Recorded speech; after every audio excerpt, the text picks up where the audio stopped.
Alrighty, my little math minions, here we go. It is time to do notes for lesson 5. So let's see. Click up here. We're going to say lesson 5. And my pen is still doing its little fun thing. So let's try this. I'm going to move that black one over here since it doesn't like me. Well, let's try this one. Lesson 5. And lesson 5 is called absolute value. I know, you're like, what? That's okay. And of course, we'll have our line and our line at the bottom. There we go. All right, so absolute value, here we go. Oh, how about absolute value and opposites? I'll let you add that on there too, because, yeah, we're going to talk a little bit about opposites. So let's go. Absolute value. First, let's give you that definition. Absolute value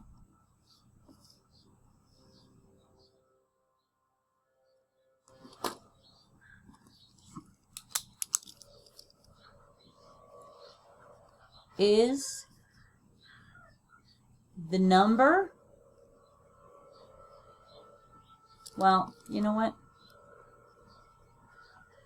Let's not do that. Not number. Let's do is the distance.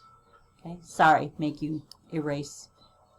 Is the distance NCE. Okay, so absolute value is the distance from 0 on a number line. All right?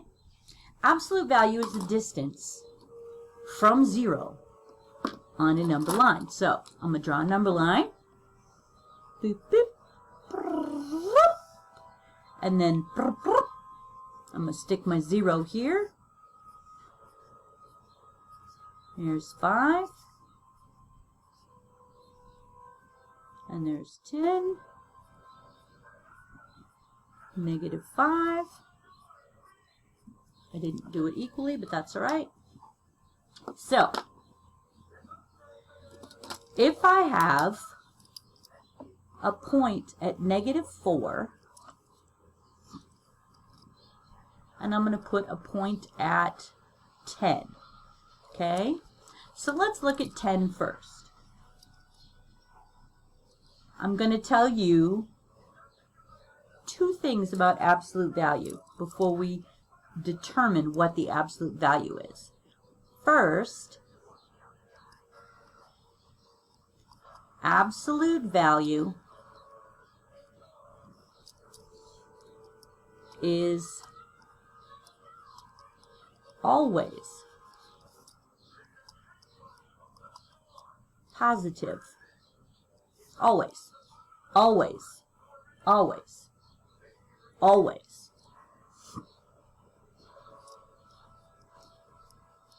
Absolute value is written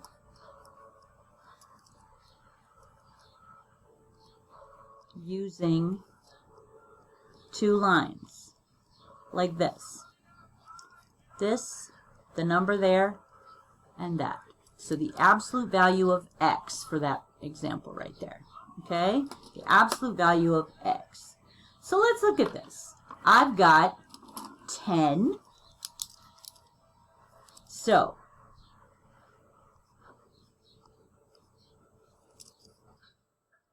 what is the absolute value of 10?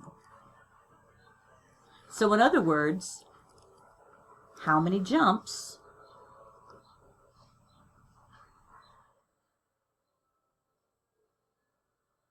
from 0? That's all I'm really asking you. Okay, so from 0, I go 1, 2, 3, 4, 5, 6, 7, 8, 9, 10. So the absolute value of 10 is 10. All right, the absolute value of 10 equals 10 because it's 10 jumps. Okay, now what if I say, what is the absolute value of -4? A little issue with my pen there. -4. The absolute value of -4 is, again, how many jumps? 1, 2, 3, 4. I jumped 4 times to get to -4. Remember I said you can't have negative jumps. I dare you, get a jump rope and show me negative jumps. You can't do it, okay? So, that's basically all there is about absolute value, okay? The last thing on absolute value I'm going to say to you is this.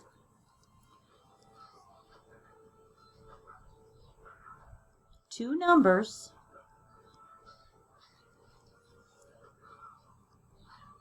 can have the same absolute value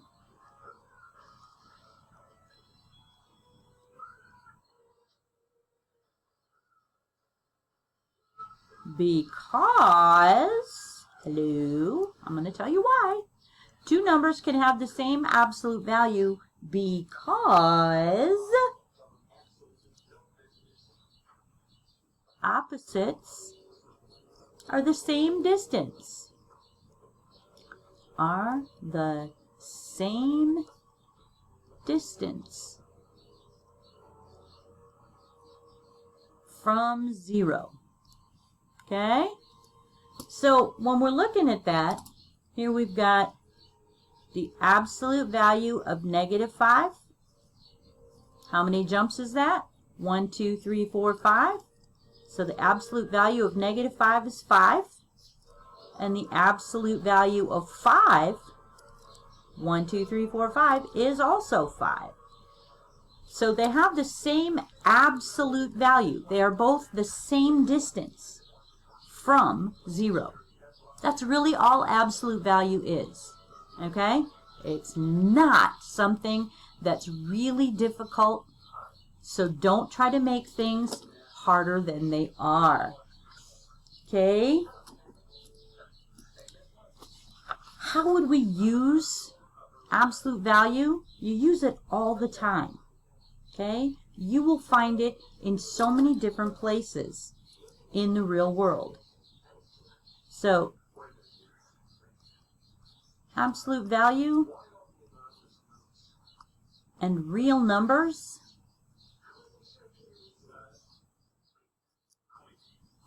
and actually rational numbers. I'm going to go back and change that. I'm so sorry. I'm so sorry.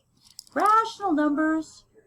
Rational numbers in the real world.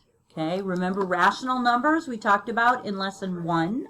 Those are positive numbers, negative numbers, 0, fractions, and decimals. Everything. Those are rational numbers. Okay, how do we use those? Football yards, right?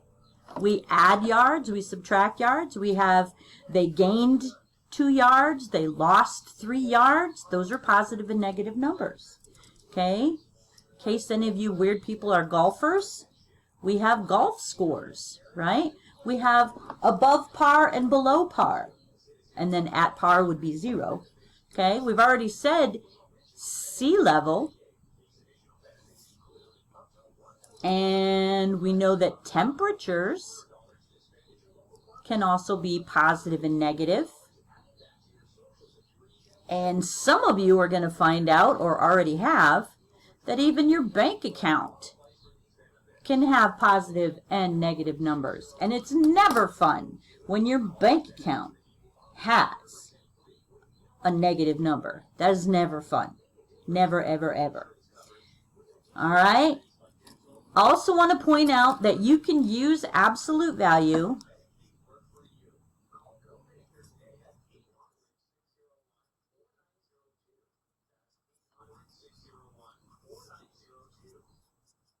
to find the distance between two numbers on a number line. Seriously, you can, and I'm going to show you. All right? So if I have this number line,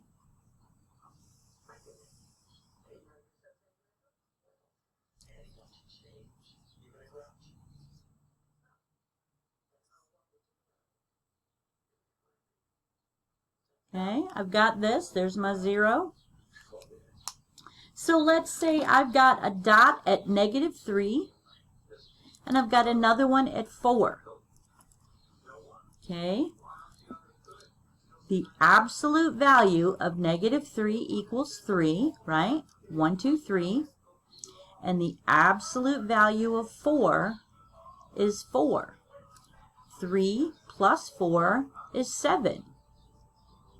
How many, what's the distance? 1, 2, 3, 4, 5, 6, 7. These are 7 units apart. Okay? You can do that on the vertical. You can do that on the horizontal. Okay? All right. That is lesson 5. All right. So let's welcome back here. Now we're going to do lesson 6. Ready? Lesson 6 is comparing and ordering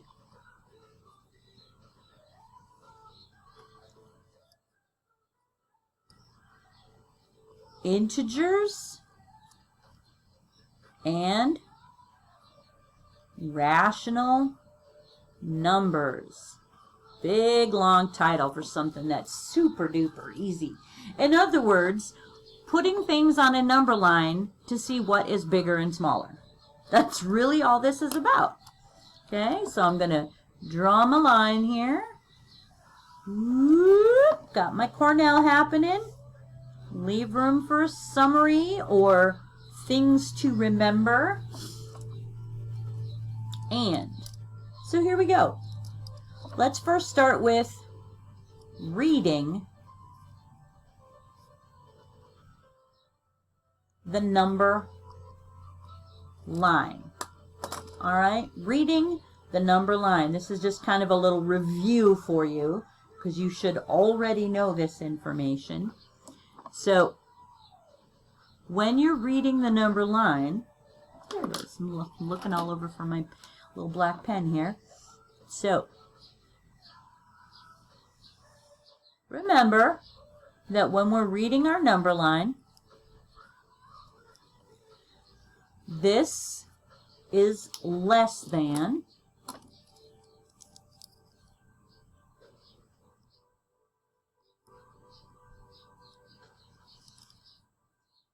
it's getting smaller. All of this here, it's getting smaller as we go this way. These are your negative numbers.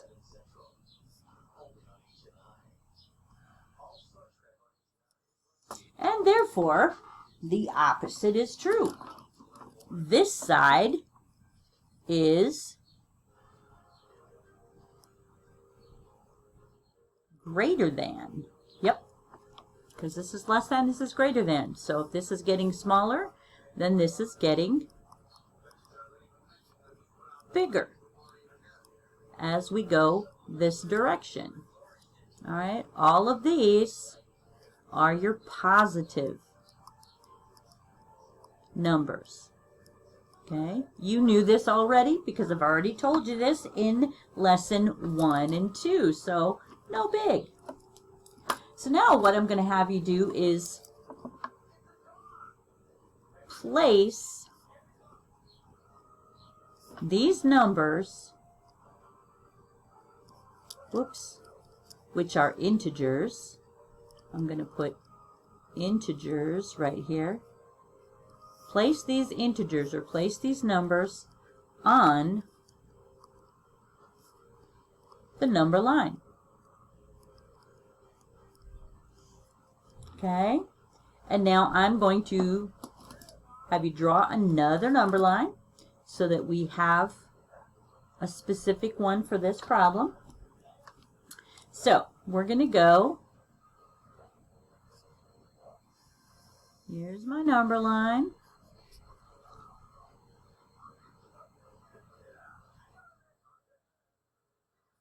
There's my 0.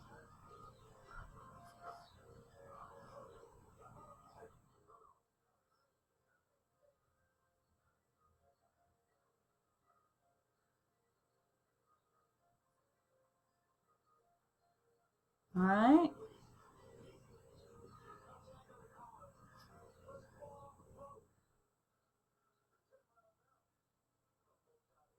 Two, three. Oh, I don't have enough lines. Let's do this. Oops. That's the good thing about having an eraser. I can do that. All right. Rocket books. Gotta love them. All right. So, this is our 0. And this is going to be 7, 14, 21.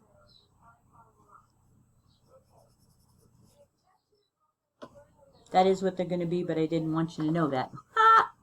I'm such a dork, and I'm not going to pause. Okay? So, what numbers go in these boxes?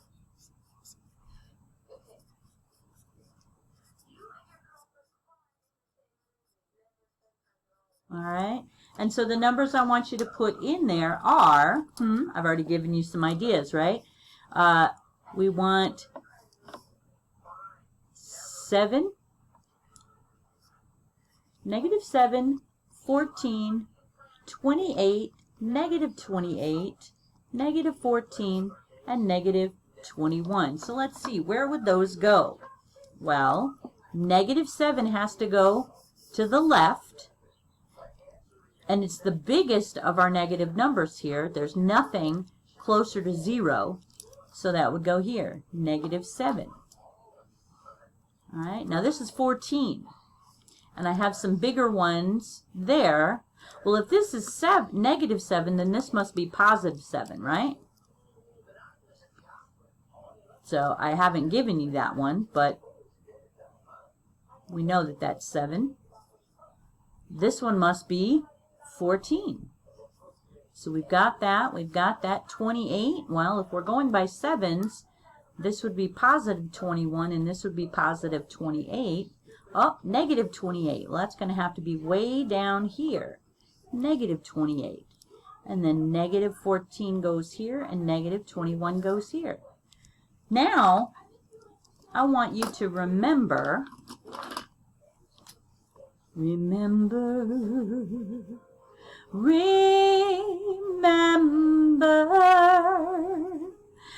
when you were learning about greater than and less than, okay? This one means greater than. And this one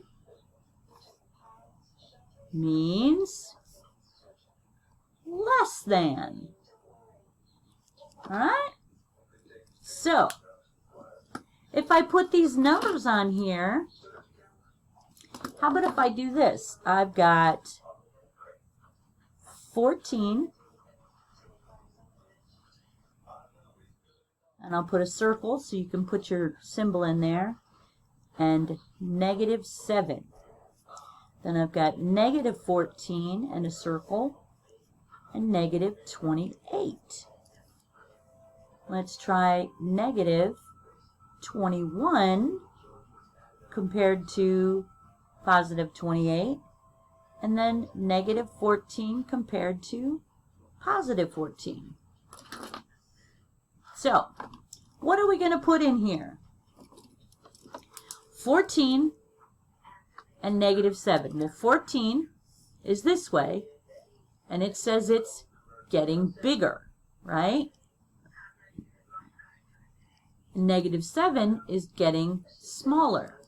So, 14 is greater than negative 7. Now, negative 14 is right here, and negative 28 is here.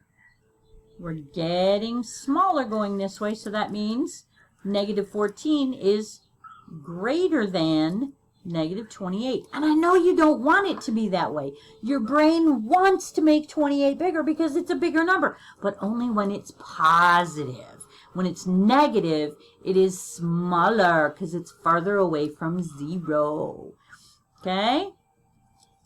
Negative 21 versus 28. Well, negative 21 is down here, and positive 28 is here, so this is smaller than, less than, so this is going to be a less than.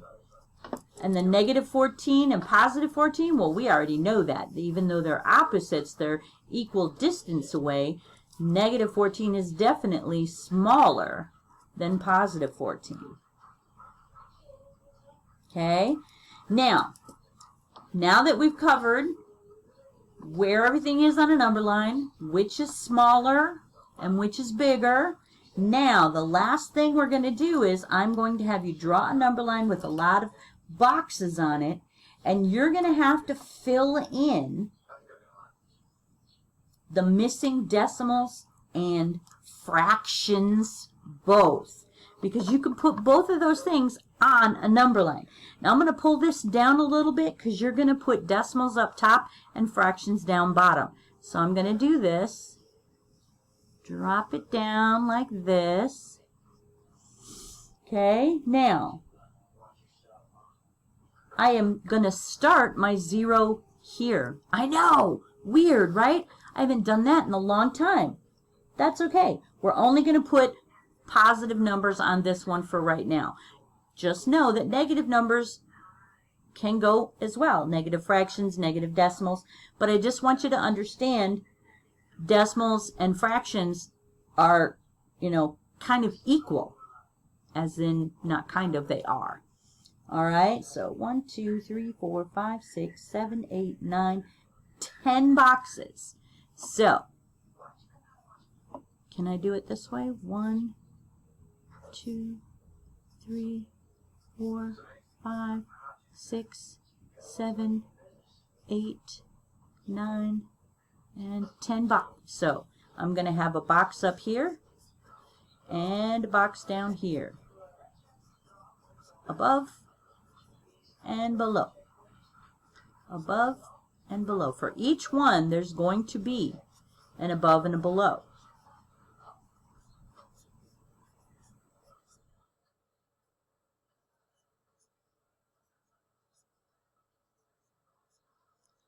All right.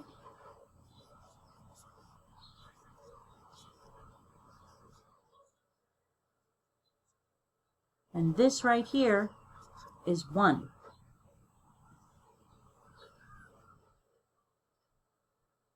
So there's really 9 boxes on the top, 9 boxes on the bottom. And you're going to put your decimals up here and your fractions down here.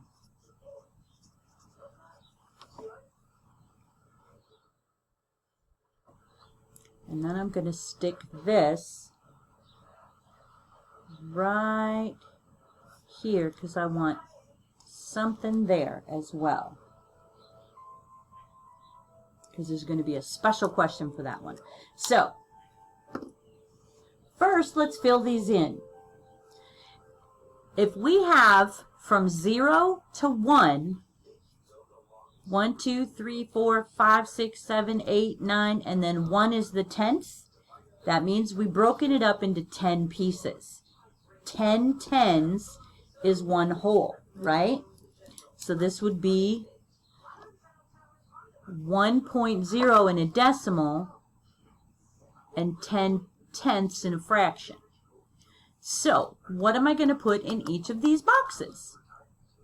Well, this is 1/10,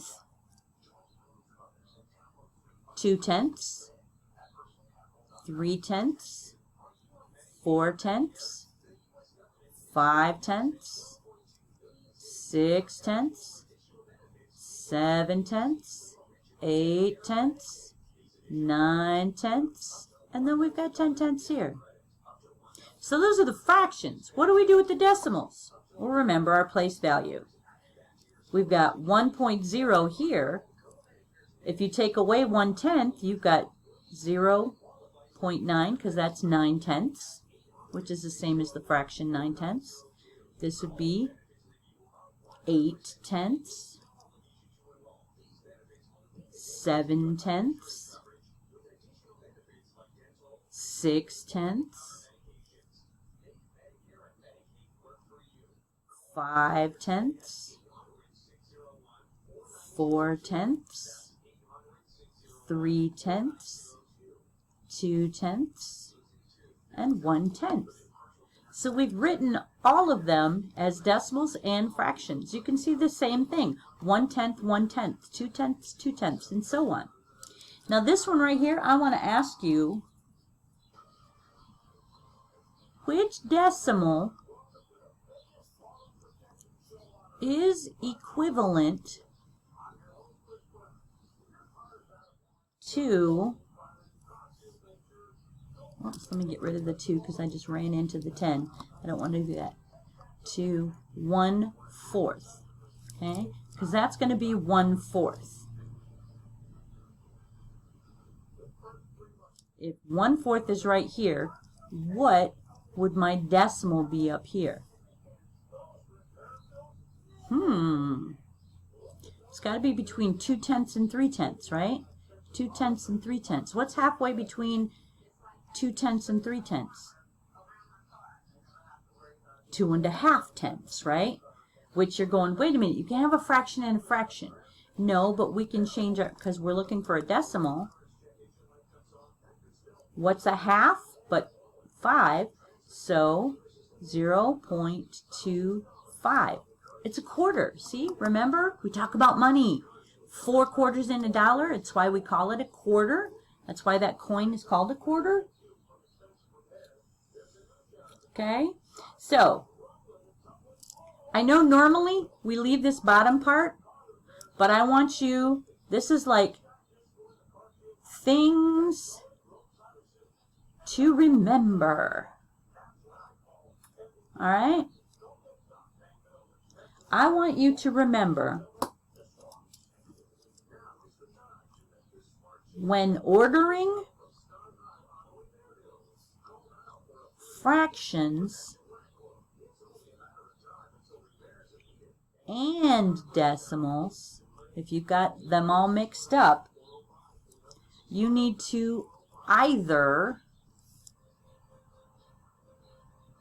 change them all to fractions or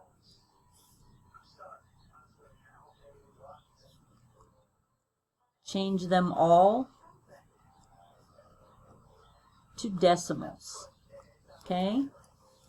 That you need to remember, because even though fractions and decimals are the same thing, this is just really not very good.